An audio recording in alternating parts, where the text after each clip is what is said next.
Universitas Sriwijaya hingga kini masih mengkaji jumlah kuota mahasiswa baru yang akan diterima pada tahun akademik 2026-2027. Kajian ini dilakukan untuk menyesuaikan kapasitas daya tampung, kualitas pendidikan, serta kebijakan nasional di bidang pendidikan tinggi.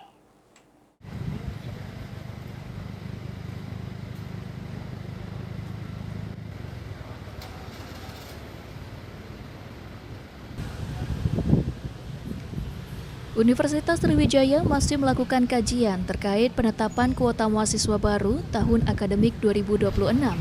Proses ini mencakup evaluasi daya tampung program studi, ketersediaan sarana dan prasarana, serta rasio dosen dan mahasiswa.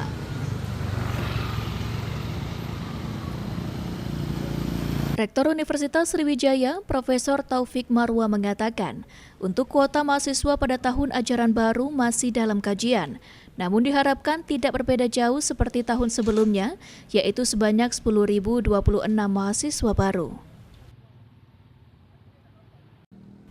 Kajian ini diharapkan dapat segera rampung agar calon mahasiswa memiliki kepastian terkait jumlah penerimaan dan jalur seleksi yang akan dibuka pada tahun 2026.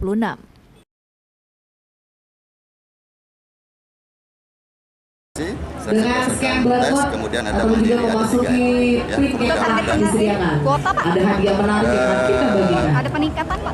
Mudah-mudahan tidak beda jauh dibandingkan tahun sebelumnya. Tapi ada Pak ya peningkatan terkait dengan kita masih menghitung kesiapan dosen, kemudian fasilitas itu kita belum tentukan.